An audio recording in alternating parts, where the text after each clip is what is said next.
And this piece ended up to be about the electricity, the power that we lost since 1991.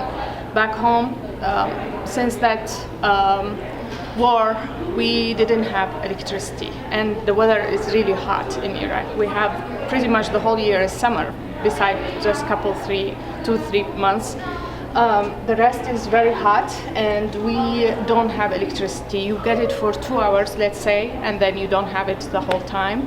So the houses were pretty much boiling, freezers, fridges stopped working. Like, you can't make them function, so they become closets. You put stuff on it, and every house we have will have a lot of cables going from one house to another, because we start to buy China keep making generators for us, and we get these generators on very different sizes. So some people who have money, they will buy this huge one and put it in every little area, have one big generator, and they will sell to you how much you will take.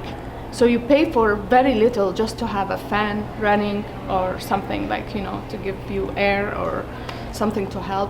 And this way was the reality. You see every house have a bunch of cables coming out and going all directions, and the other house having the same thing. Hopefully our neighbor, when they have electricity for 2 hours, can give us a little bit so we have lights, or and the same thing we do with them. I was reflecting on what happened with ISIS when they invaded Iraq, northern Iraq, and Syria. And we have the Assyrian history in North Iraq. We have a lot of monuments and a lot of history from Mesopotamia time. And there was a massacre that happened by them.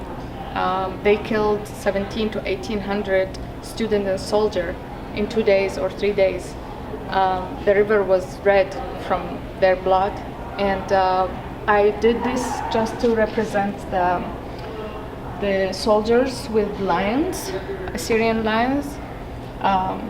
So this is, you don't see this as it is in whatever imagery from Mesopotamia. You have individual lions or something, but I build it up the perspective of how the bodies were laying down, and this side was ISIS. Literally you still see some feet, but I overlap it with a lot of textures and stuff, how they were shooting them. So yeah, this piece about the massacre that happened then, I think 2014. I call it one coin, and it's something I used tar in it to represent oil, but the face there is two halves. You can hide one side and look at the other side. If you do like this, you will see that George Bush on this side and Saddam Hussein on this side. And I call it one coin because they both are criminals.